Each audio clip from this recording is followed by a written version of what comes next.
The first pair is longtime shareholder Josh Bearson, one of my oldest friends who I knew in high school and maybe before back in Alaska. And another friend that I had been loosely in touch with but reconnected over the pandemic is Jedd, who we were in the Army together. So I actually only in my mind ever refer to him by his last name. It's hard to remember to call him Jedd now. But it's been a long time. And so I thought it was really interesting to pair Josh and Jedd together to be able to talk about kind of, what their experience of looking at this project has been like, but especially from knowing me from before and seeing if there's any threads that carry through and what kind of insights they might have. So I suppose I'll now pass it off to Josh and Jedd. Grew up mostly alone in Coldfoot, Alaska. Coldfoot is this tiny dot on the map, 60 miles north of the Arctic Circle. The population is 10. I had more interactions with moose than humans for the majority of my childhood.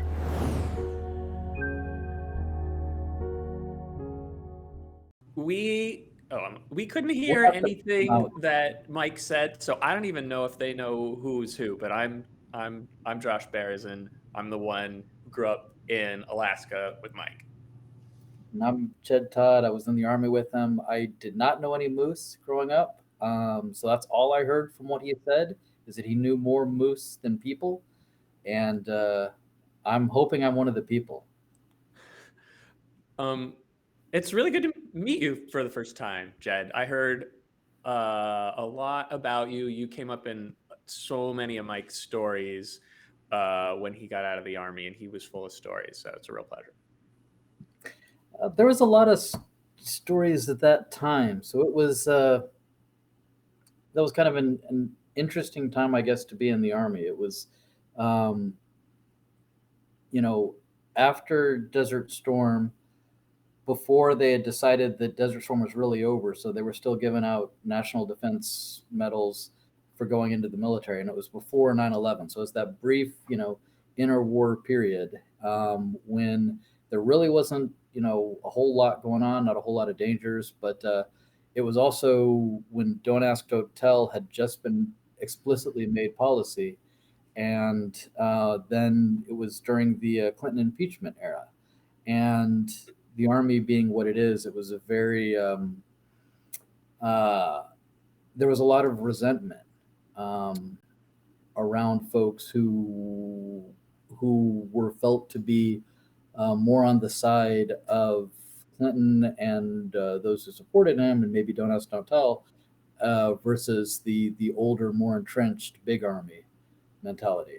And I think Mike got caught up in it a little.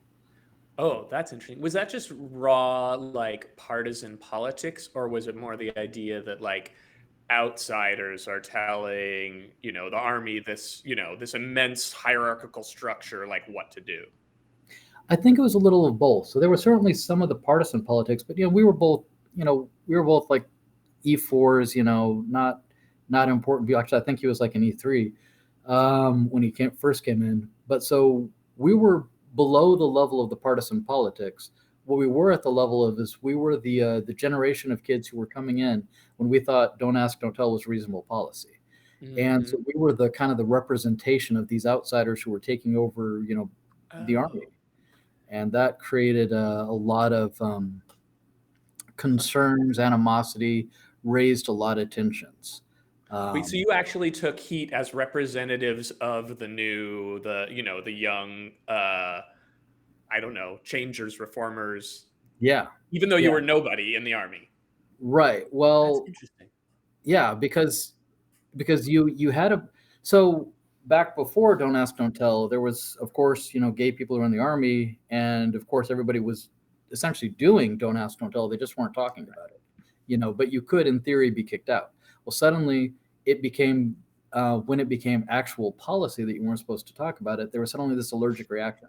And then all these people who they had always kind of assumed were gay were now targets. And there was this tension. There were a bunch of people who they assumed were gay or something else, and they weren't allowed to talk about it, but they were really upset about the fact that they were in there with them. And Mike and me, we were definitely within the group of people who people were not asking, and we weren't allowed to tell. Neither of us, so far as I know, had any gay experiences or anything, but you couldn't. There was no way to prove that. Um, it was just assumed because we were liberal, we were younger. I never had a girlfriend, and for most of his time there, he didn't have a girlfriend. We were close friends. We spent a lot of time together, and then we hung out with theater people. So definitely gay. But they couldn't not. That's funny. There were a couple things in that were like on my list to raise with you. And one you said like that people were, what was the word you used? They were like resentful of the policy, right? Like they pushed back.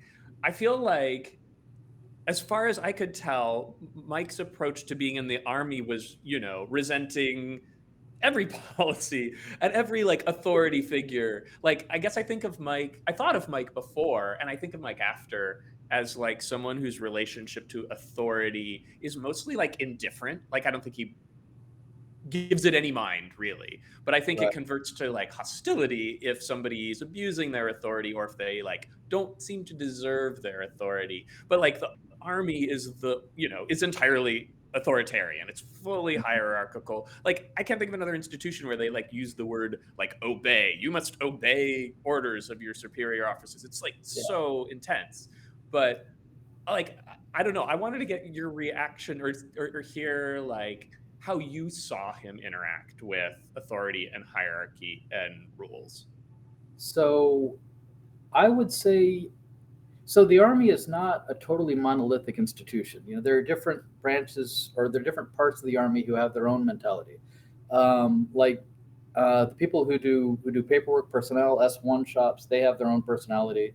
A lot is about doing things, but it's not about going out to the field. There's the infantry types. There's the tankers, armor guys. There's the soft community, and there's the MI community, the military intelligence community. Um, Mike was an MP, but he was attached to a military intelligence company. And you were MI? Is that how you knew each other? Right. So he actually would have fit perfectly. He would have fit fine within the MI community. There are lots of people who are a little bit off. Relations with authority are pretty generally across MI not great. There was a lot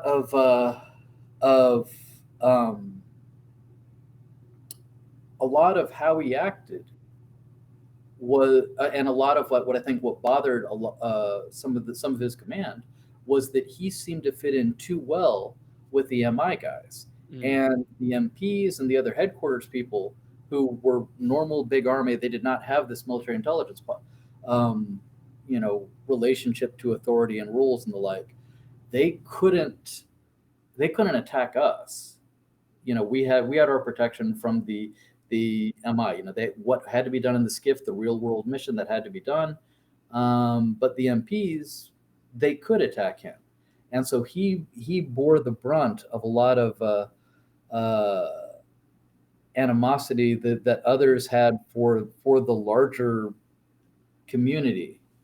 Oh, because it didn't seem fair to them that MI got away with whatever they got away with, while they, were more strictly held to the rules. Right. And it certainly didn't feel fair that he, who was an MI, was still getting away with that kind of right. stuff. And they took it out on him. But what does it look like to take it out on him then? So what it looked like was a lot of obeying the absolute letter of the rules and applying it in the most difficult way possible. We call that building a paper trail. When you've got a soldier who you don't have anything that he's actually done yet, you make sure that there's a counseling statements and the like that could probably be applied to a lot of people, but you make sure that it's all documented for him.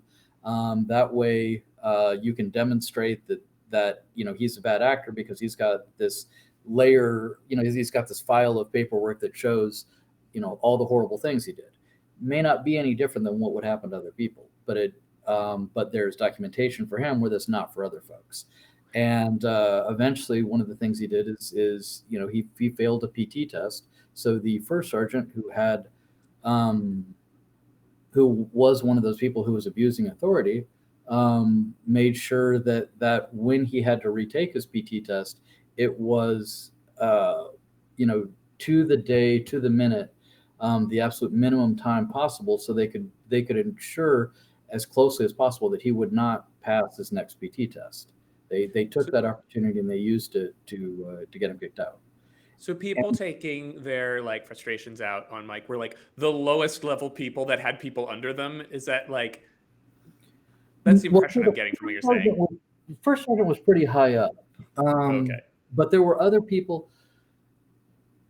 So the first sergeant I know had problems with Mike, but a part of the reason I believe that he had problems with Mike was because of the girl that he was dating on the side, who was an E5 at essentially at our rank, just a little bit above me and him. Um, she didn't like Mike, and she didn't like me. And after at least one incident in particular, I know the first sergeant, became started gunning for Mike, was looking for him, and it was a situation where Mike had, we'd gone out clubbing in Heidelberg, and he'd come back really, really wasted. And after throwing up, we were sitting in a room, and I was like, patting his head in my lap because he was throwing up and sick. And she like walked past the room, saw the door, and she freaked out a little bit, and then didn't ask anything. She couldn't, right? Couldn't say Oh. anything. But her relationship to me cooled tremendously. And then after that, the first sergeant was suddenly he gave Mike, surprise test. He failed it. He failed it again. The conditions were made such that it was unlikely that he'd be able to pass. I suspect that the first sergeant, suspected that something about Mike and wanted to exert authority where he could. I've never heard this angle in the story before, which is great, right? Like Mike talked a lot about how when he came out of the army, he talked so much about how the various ways in which he didn't fit and the ways that he intentionally antagonized superiors by like invoking and even a higher authority than them, which is like the books and the manuals and the rules, and are we we're required to do this. But I mean, you basically said that. I mean, you basically said that he got kicked out, or you're speculating that he got kicked out because someone suspected he was gay. Yeah, that's exactly what I believe it with, with 100% of my heart. That's what I believe. There's no way to prove it because Right. they couldn't ask, and they couldn't ask. They wouldn't have told us if we could. And I I couldn't even like go to Cantu, the E5, and say, hey, did you talk to the first sergeant? Because that would be admitting that I knew that she was in a relationship with somebody who was much higher ranked, which is a much bigger deal than anything else, and would have, so there's this network of shared lies that all intel communities, all of the that was throughout the military at that time. We all knew things were going on, but we couldn't talk about them. And because we couldn't talk about them, we had to work together to deal with them as best we could. And sometimes we weren't able to deal with them very well. So Or go ahead. I was just going to ask. I was going to ask, what was if so? Mike was what I knew about Mike. Was that he was in Alaska, and his dad was a cop, and he went into the military to kind of not be a cop, but then became a cop in the military. And it seems like there's some contradictions there. What can you tell me about Mike? Why did he go in? Well, I was going to ask you how he represented like why he was there too, because it never made any sense. Like he was, you know, he was he was a so-so student because I think he didn't care about expectations that teachers, you know, or had for him in the same with that same theme of indifference to authority. Um, and so it wasn't clear like now I'm going to go to college, you know. I don't think there was any particular line of work he was drawn to. He he respected his dad, so he's like, well, there's a follow in my dad's footsteps kind of path, but maybe in the way that, you know, other people can understand your situation a lot better than you can, and when you're too close to it, like it didn't make sense to anybody that knew him that like that he would choose that or that think he would to think he would thrive there. You know, I didn't see him right before that because his family had moved to Sitka, Alaska, like farther from where I was. And actually, then I was in college as well because I was a year ahead of him. So I didn't have a conversation about it with him beforehand. It's like, oh, Mike's going into the army. It was really the last thing I thought. His older brother was at the university in Anchorage. Um, I don't know, with a ferret and I don't know, just kind of like hanging out, living college life. I know he'd visited him there and found that like reasonably appealing. I don't know why he didn't do that because the army just seemed like the last kind of thing for his personality. Uh, so nobody knows why he went in, pretty much.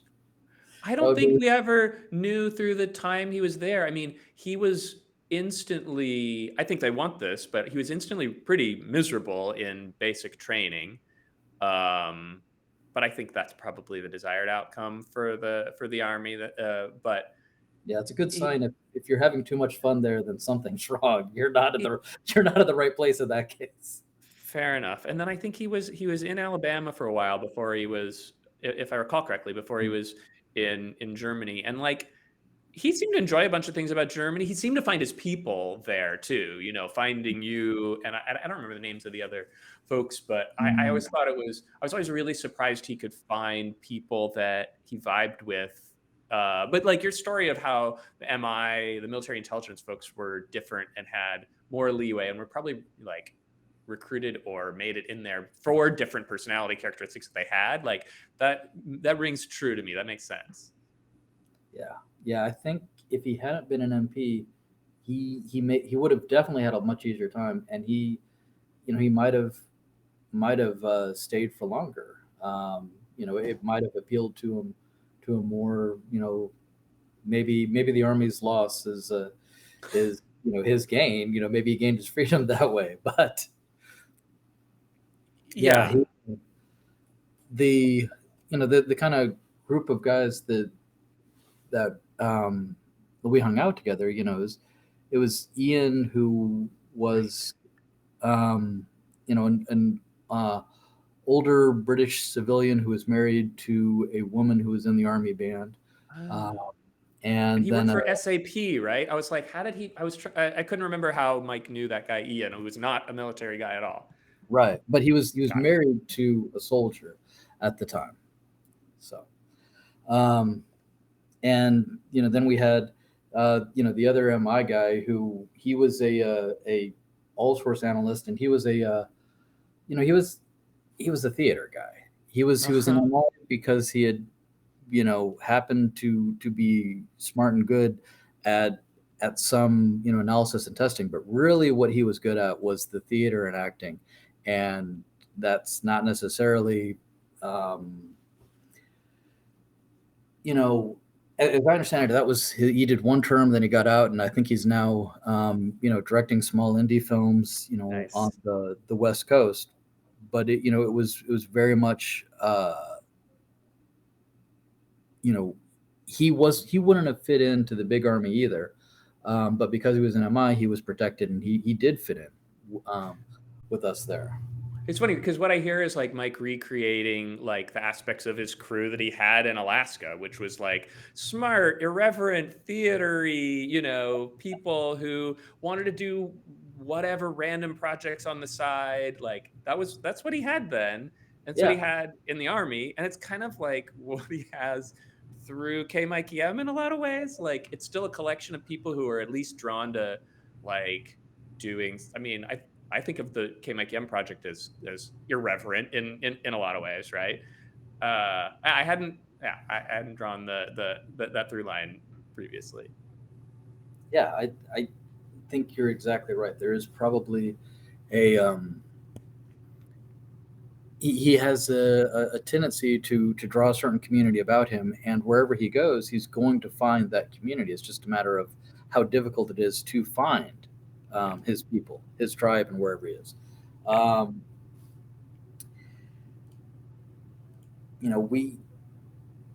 We were doing a lot of weird side projects back there. I mean, there were times, when we would spend, we'd spend a day trying to find a copy of the Bible somewhere in town, and really just Why?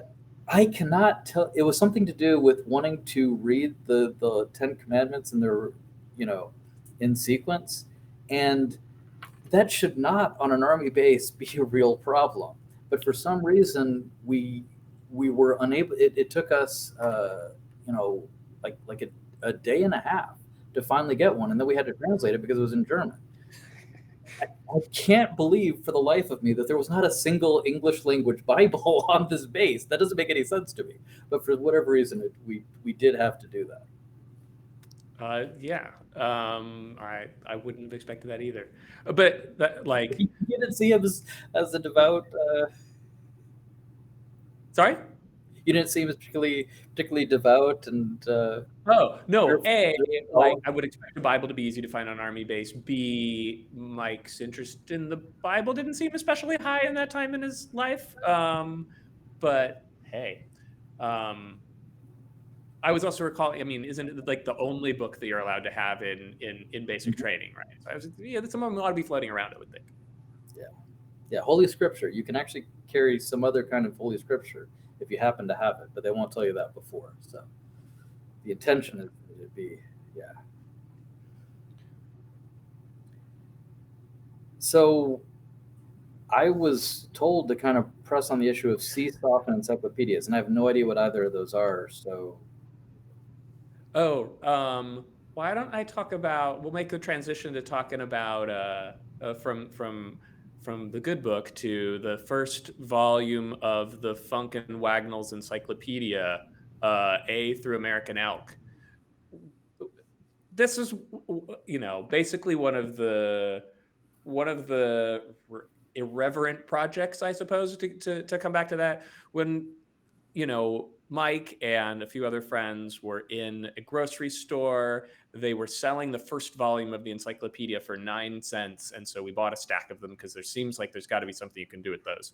We brought them home and we put photocopies of things in them, and we wrote in them, and we highlighted parts, and we put sheet music in it, and we typed things in code and put them in it. And we're like, it was just like there was not a lot to do in Soldotna, Alaska. And so it was a creative project we made up on the fly. But then they needed to find a home somewhere. So we're like, we'll drop them in the mail to someone at random. But you can't, there's not a way to send it to someone at random. So we're like, whose address do we have? And we ended up having a school district directory. So we sent one of these, illustrated tomes to the superintendent of schools. Because we're like, why not go to the top? And it turned out that he had interpreted getting that book as some kind of a threatening act. Which, in retrospect, is reasonable. You got an encyclopedia that had a whole bunch of code that you couldn't figure out, mailed to you by some kids in the school district. What do you think that they were probably saying?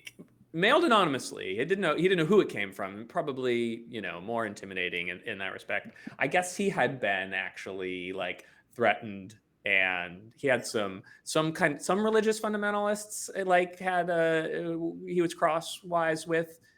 I feel like I remember it being the Mormons. I don't recall, but apparently I mean, I said like there's a piece of sheet music in it. Someone played the sheet music and deemed it like spooky or threatening, and I was like, it's Gershwin. I don't think it qualifies. Um, they brought in a cryptographer from the FBI to decode the like, just a dingbats font. You type in and they all look different. It's the most basic thing ever, but they decoded that. There was a phone number in it. They called this friend of ours whose phone number was in it. She covered for us. But eventually we owned up to doing this not harmful thing. And some of us were named in it. Mike's older brother, Gene, and Mike and our other friend Corey, who was part of it, was not named. And so Gene and I ended up taking the heat for that. And I think that actually always stuck with Mike. I think he was like, he wanted to, participate in being punished for it, however that was going to come down. But he got off scot-free. So if you guys had ratted him out then, he would have been just fine and happy. I suppose so. So, I mean, the Merrill, his older brother is already in trouble. Like the Merrill boys, the two of them could have been in trouble. It probably would have made very little difference at the household level. That's interesting. That actually that makes a lot of sense for, brings into light a lot of things I didn't understand about Mike is that he probably did have some lingering guilt over feeling like he had gotten away with something that he shouldn't. But at the same time, you can't say to yourself that, my goal is to go, I want to go talk to the FBI too. That doesn't, it's insane. That doesn't really work very well. So, I mean, that's kind of the origin story of Jack Reacher from the Reacher series. I don't think Mike took it to quite the same level, but why? What did Jack Reacher do? I haven't read it. I haven't read it. I just saw the series. But apparently his older brother took credit for beating a kid up, and it bothered him so much that he finally came clean despite the fact that it was going to cause problems. And he and his older brother were both, pushed upon their paths, Jack Reacher on the path of becoming a completely brutal MP who, went out and solved crimes and, kicked ass or something, I think. Yeah, he was supposed to be like really huge and intimidating. For some reason they cast Tom Cruise as him, but his like description was this monstrously huge guy who had horrible scars everywhere and just scared people by the fact that he was existing in their presence, which doesn't sound like Tom Cruise. But and his older brother, the one who had taken the heat, became obsessed with justice and then went into law and investigations and becoming an expert in the Department of Treasury or something. Well, I don't know what the right thing to do in a situation like that is. I guess it sure feels like taking the heat and getting your friend off the hook is the right thing to do, right? Yeah. But we definitely didn't think about like how that would create a feeling of being left out or resentment or like that you got away with something you shouldn't have. I think we've only talked about it the tiniest bit too. So Mike and I have something to probe after this. Yeah. So, it's going to be the next Jack Reacher series. It's going to be, Mike Merrill. Yeah. That might be a good place to leave it. Mike Merrill, the next Jack Reacher. I know we only have like a few seconds left, so that sounds good. We'll leave it with that. Yeah. Nice talking with you, Jedd. It's good talking to you. There's, nothing quite as awkward as listening to two people talk about you and not be able to respond in any way. And I know I said I wasn't going to editorialize or add any comments, but I did write some down, and I'll be addressing those issues later. Also, if you're ever going to have people, this is just something I'm learning now, but if you're ever going to have people talk about you, don't give them 30 minutes because they're going to get into a lot of stuff. So that was maybe a mistake on my part.